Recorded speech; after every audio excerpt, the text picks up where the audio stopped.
There's some intense sunlight going on. Hi. I want to talk. Why do you look so scared? My bunny is just like sitting in the next room, like looking at me like. Anyway, I had a bit of a revelation this morning, and it was a really helpful one. And it centers around the question of like, am I acting out of a place of love? And I don't really know how to order this correctly. I don't really know how to start talking. I feel like I always have to ramble for like 3 minutes. So if you need to like jump ahead 3 minutes for this to start getting good, feel free. Take your liberties. But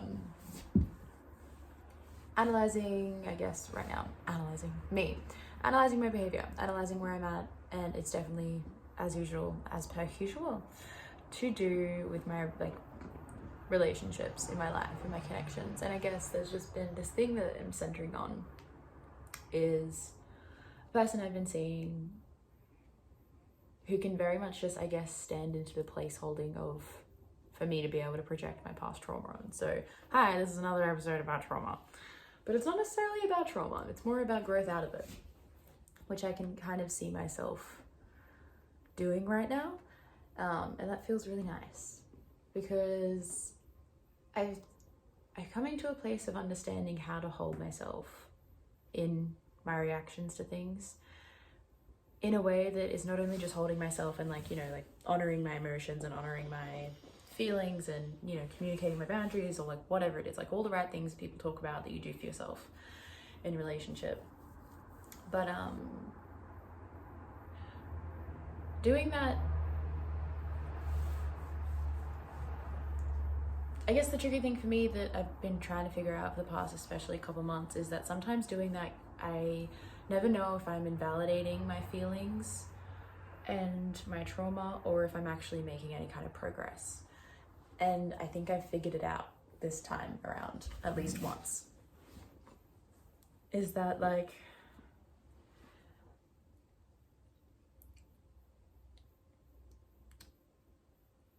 how do I say this?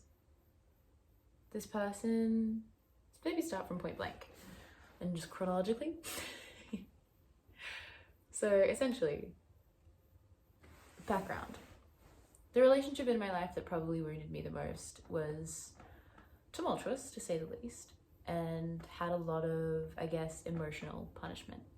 One of which was like taking space and like kind of just stopping communicating to me and stopping talking to me. And that can be a really hard thing to go through in a relationship with somebody, when somebody just kind of like cuts off talking to you for no reason or for a reason. The worst times is when the reason is very obvious and it's used as like a punishment. So that's like my background context. And so naturally that's where a lot of my triggers can start, is like when there's a lack of communication in any kind of relationship. Although particularly with relationships that feel more intimate, and particularly when the person's like a guy, I'll say it. Because the guy was the one to create the trauma, it's the one that's easier one. It's the one that's easier to project onto it. So, a guy in my life who, yeah, like we were seeing each other, we were dating, trying to start figuring out, I don't know. Look, it's one of those things that like, things are being figured out as we go on. And I guess that's even more of fuel to why it's a sensitive thing, is that like the relationship and the connection as it is now can go one of two ways, and it's at like a little point of like it can change, and change naturally makes me really scared. It makes a lot of people scared, I feel like, and that's something that I guess is comforting, is that like it's not just scary to me, it's scary to everyone. But yeah, there's a few like working pieces, I guess, that are coming into it that I think I'm growing from. And one is that the biggest working piece is that there is space in the connection right now. And I think about like 80% of me is fine with it and feels really okay with it. But then there is 20% of me that's kind of like screaming and being like, everything's gonna end, everything's awful, this is bad, you should like message him and tell him that he hasn't done it correctly, and you should end things before he can end them, and what if he's walking away from you, what if he's just gonna leave you and never talk to you again, what if this is the end of everything, and like blah, blah, blah, like just saying a bunch of things essentially just to make me scared, because I do feel there is that 20% of me that is scared, and that part of me is screaming and wanting me to do something about it. And I guess that's where it feels like slightly invalidating, and that's where I get worried about when this part of me reacts. I never want to tell it that it's wrong, but I think I've not really understood what that can sometimes mean. Okay, if you have to deal with this like part of, if you have to deal with trauma, you'll know what I'm saying, in the sense that like I don't want to invalidate this part of myself, because I understand why it's reacting. I understand why this part of myself is so scared. I understand why I'm scared. I understand why what I'm seeing play out in my life right now is so similar to what I've seen play out in the past. And I understand why I want to protect myself, and I understand why I want to go into like a self-preservation mode. But I guess it's what links back to the question that's been really helping me navigate this, is that like I want to act from a place of love. I don't necessarily want to act from a place of like self-preservation. And I think in like my healing journey, acting from a place of love used to look like acting from a place of protection. And I think that's what is slowly also changing for me, is that, you know, initially when you're hurt by something, you're wounded. And if you can think of it like a wounded animal, like just a wounded person in general, if you're wounded, if you're hurt, if you're in the midst of pain, the action that is the most helpful to you, that is an act of like love in a sense, is to protect, is to preserve. It's not necessarily like going to be healing for you to extend yourself in love in that, you know, it's not necessarily going to be the most logical and the most healing thing. It is sensical to act out of self-preservation and to act out of protection when you're hurt. But the thing is, I'm not hurt right now. There's 20% of me that has been hurt in the past, you know, and that is scared of being hurt again in the future. And that part of me is telling me to protect, it's telling me to preserve, it's telling me to cut out the potential threat before it gets to hurt me. But then there's also like the 80% of me that like, oh, and that 20% of me also is like, you know, there's something to be said about boundaries that are created around trauma and boundaries that are created around being triggered. And though again, it kind of morphs into this whole preservation argument or like thing that I'm trying to navigate, is that like, it makes a lot of sense to have boundaries in your relationship that are centered around not triggering you, because being in a triggered state and being in a state of struggle is hard, and it's something that you don't want to be in constantly all the time. So it makes sense, I guess, in some regards to have, you know, to have boundaries and to have communication around protecting like those wounded parts of yourself. But it's why this makes it such a difficult line to walk, I guess, is because I feel like I'm taking away some of my protection. I feel like I'm taking away the power to the part of myself that has known how to keep me safe for the past 5 years. And that's hard. It's hard to tell this part of myself like, hey, you don't know best, when it feels like it has known best for the past 5 years. It feels like it has known best when it's come to my healing. You know, it's been the part to heal me. It's been the protector. It's been the part that has healed me. And, you know, like my thoughts, my reactions, the decision making that comes from this place of me has felt necessary and has felt like the authority. But right now there's like it feels bigger and it feels calmer. And this is the place that was kind of connecting my journaling this morning, that felt like it was trying to come from a space of love and trying to mediate a bit. And yeah, it's these two parts of me that are just or at least have been until I've like kind of concluded how I feel.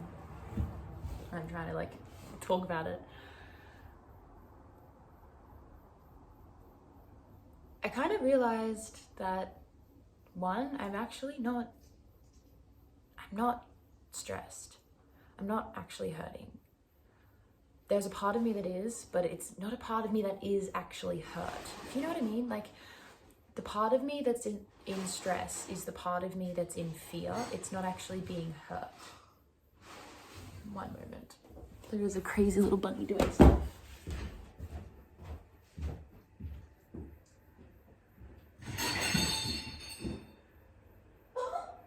What are you doing? That's fine. It's not good. Do whatever you want. It's all good. She's just rifling through all like the what is it called? Toilet paper rolls. Love it. Anyway, yeah, the part of me that is in stress, it's actually not in pain. It's not hurting. It's just in fear, and that it wants me to act out of fear, because fear is saying there's something that could hurt you. Protect. But there's a bigger part of me that just wants to have compassion and understanding for the situation. Because yes, what's going on is something that my brain can project panic and like pain onto. But, and like, yes, the situation might be humanly flawed, but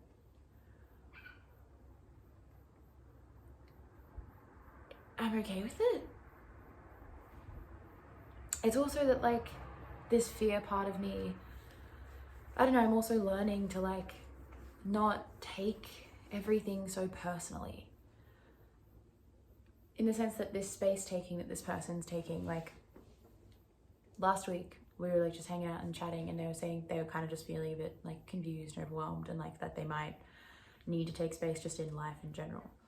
And they're talking in a very general sense, and like I guess the thing that my brain is also kind of realizing is that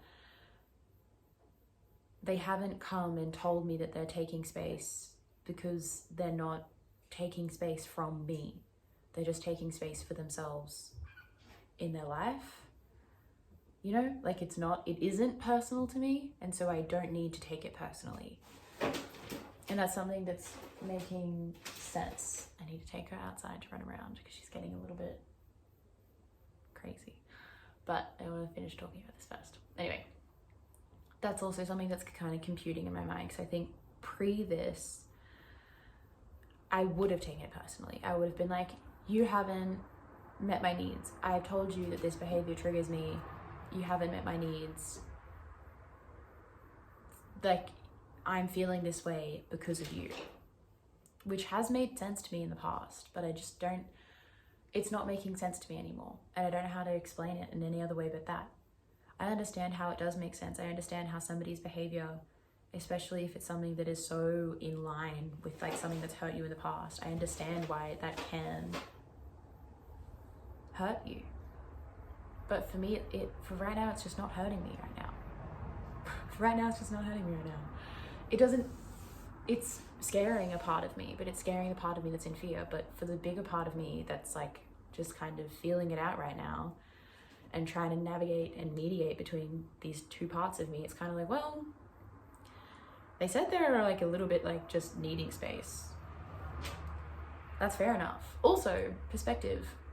With pretty much every single other relationship in my life, I'm able to like hold that space for people. I'm able to like see someone like just kind of just,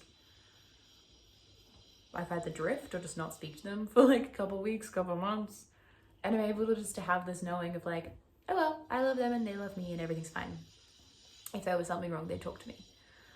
I'm able to hold that space, and I love that space. Like that space and that connection and that freedom and that, you know, understanding and trust is what makes all of my relationships in my life so beautiful. And I love them for that. And so that's also a good perspective for me to be able to draw in, is that like, I know that this amount of space isn't bad. Yes, there's been stuff in my past that has taught me that it's bad, but that doesn't mean that the bad thing is happening, because look at all the times that this thing happens and it's good. And that's really helping to like It's really helping to like bolster up this 80% of me that's finding it really difficult to like battle this 20% of me. Maybe this 20% of me is bigger than 20%. Maybe it's more of a 50-50. Maybe I'm just like saying it's 20 because I don't want to give it that much power. But if I'm actually having so much of a struggle, like shifting between, maybe it's more of like a 65-35, 60-40, 60-40, 55-45, maybe 50-50. I don't know. Putting numbers on it feels weird. I'm just doing that to be able to convey it to you, but there's no, like, oh well. You don't need to know exactly how I'm feeling. You'll probably feel it for yourself, if you relate to it. You know? Anyway, so yeah, being able to give myself the perspective of like, this is a healthy thing and this can be healthy, and you do actually really, really love this capacity of space and understanding and compassion for one another when it happens in your other connections. So maybe this is the great time to bring it into this one. Also, something that like has been helping me, part of me that wants to freak out, is the saying of like, somebody's actions is more of a reflection on them than it is on you. And that's never fucking made sense. I mean, it's always made sense. It's one of those things that you just get told and you're always like, yeah. And then for the majority of my life, I hear it and I'm like, well, cool, but I still feel like shit, so it's not helping me. I actually feel like a sense of wisdom and faith from that in this situation right now, which I think is just, it's really helpful. And I understand why people say it now, in the sense that I can see this person, and even if this person does end up fulfilling all of my anxieties, then that sucks and I'll have to hold myself through that. But again, it speaks more on them than it does to me. And that's maybe something that I can just hold on to, is that like, even if this person does end up behaving in the way that my anxiety is telling me that they're behaving, and doing it for the intentions that my anxiety is telling me they're doing it for, then that's the kind of person that they are. And that doesn't say anything about me. And I just, it has felt like previously, oh, Gossip Girl. Previously, I felt like I understood this action to be a reflection of me. Like I felt like I understood somebody taking space from me. But again, I guess like pointedly it was from me. Whatever, twisted relationship, really not great. As it was like a punishment. It was because I was too much, and it was because I wasn't doing this, and it was because I was being this, and like blah blah blah. And they were taking space from me because I was the problem. And that's just kind of lingered and very much like nestled itself into my self-worth. But with this, yeah, all I can really do is go, okay, I know that in this connection, I know that I've learned a lot of how I've been able to communicate and how I've been able to trust, and like trust myself and trust this other person. And there's been so much good that I can look back and go, okay, there's so much difference. It doesn't look like it's going to be the same thing. But also, if it turns out being the same thing, then I'm really proud of how I've been in this connection. I know that I've done everything that I can in terms of continuing to act in a way that really resonates with how I've always wanted to be. Do you know what I mean? Like, I know that I haven't done anything wrong. I know that nothing is inherently my fault. Like, this is just a connection of two people. And if this is the person's way of wanting to continue their life, if this is how, if my anxiety is right, if they're doing the things my anxiety is telling me, if that's what they want to do, then that's a reflection of them more than it is on me. And that actually comforts me right now. That's what I've been trying to say for the past like 5 minutes. Oh my God. So there, yeah, that's two things that have been really comforting me in this kind of like process of just being like, what am I actually doing? And I think that second one has really helped me understand that I'm not invalidating the fear part of me, because I don't want to. I understand why she's there. I understand why I hold that. I understand why I'm scared. I think it's valid for me to be scared.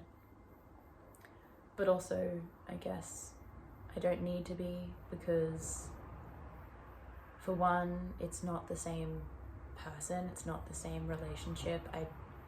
I know that, and I know that it isn't a reflection of me.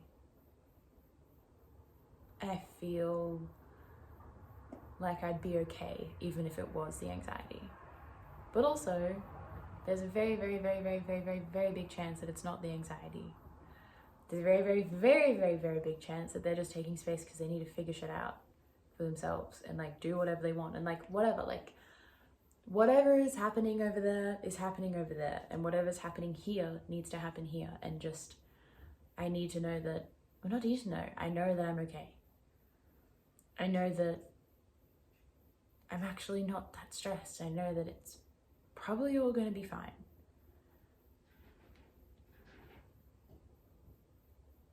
And that ultimately I want to be somebody that can, I need to take her outside to run around. Ultimately I want to be somebody that can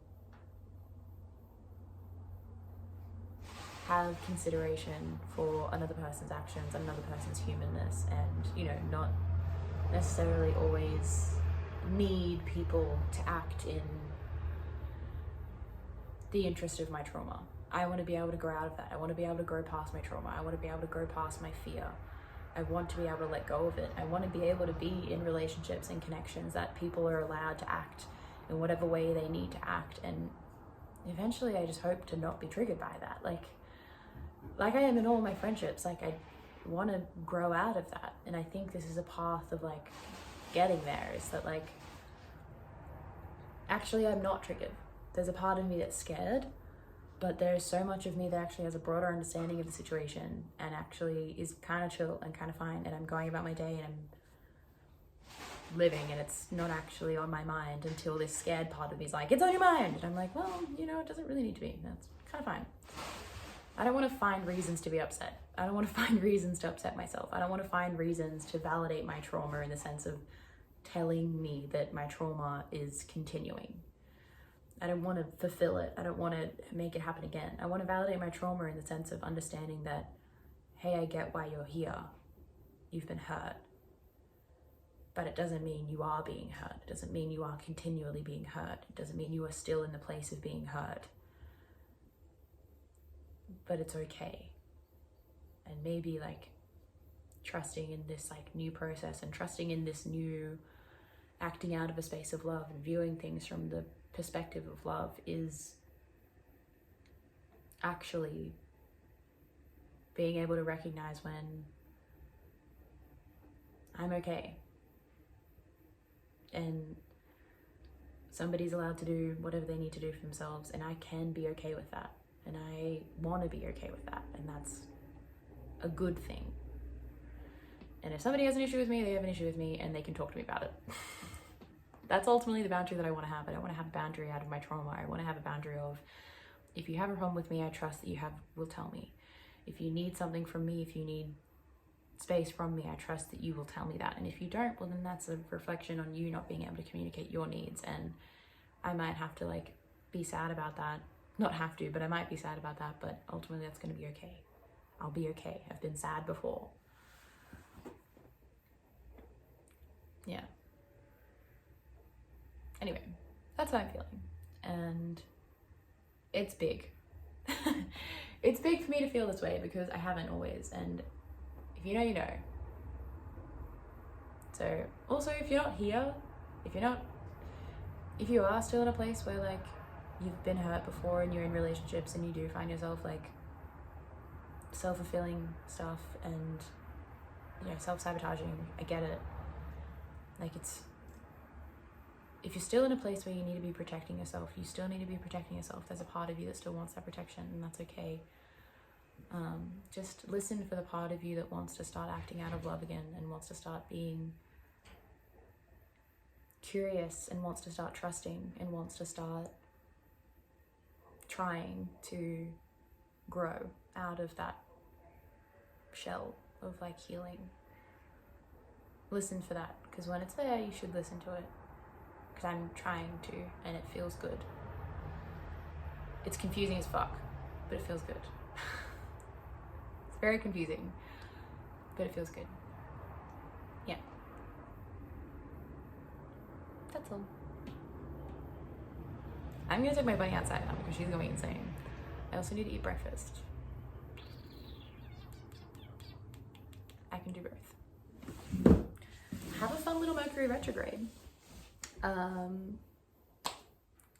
not actually as bad as they seem. If anything happens, it's only as bad as you make it. And that sounds very, that sounds really scary. But unfortunately, it's what I'm figuring out life is, hey? I mean, conditionally. Sometimes, there's always conditions. But yeah, if an ex comes back up, it is within your permission to let them back into your life or tell them to go away. So that's what I mean, is that like, if anything bad happens, just be responsible for yourself. You have the power to be like, no, or yes. And you'd really, really, really, really do. But also, I've had my fair share of messy Mercury retrogrades. Sometimes it just happens. Sometimes that's just what you need to experience. Sometimes you need to experience all the mess before you know how to clean it up. And that's okay, too. So, do what you do. Work through your stuff. Try to act out of a place of love. Although that can be very confusing to figure out. Trust me. That's what I'm trying to do right now. But it's okay. I can't stress enough that it's okay. Wherever you're at, it's okay. Wherever you're at, it's fine. Yeah. Anyway, Mercury retrograde, super fun. Taurus season. Buy a new mattress if you have the money. Considering it. I'm considering buying a mattress topper. Sleep well, eat good food, self-care, self-love, practice good boundaries. Taurus season. La la la la la la la la. Bye.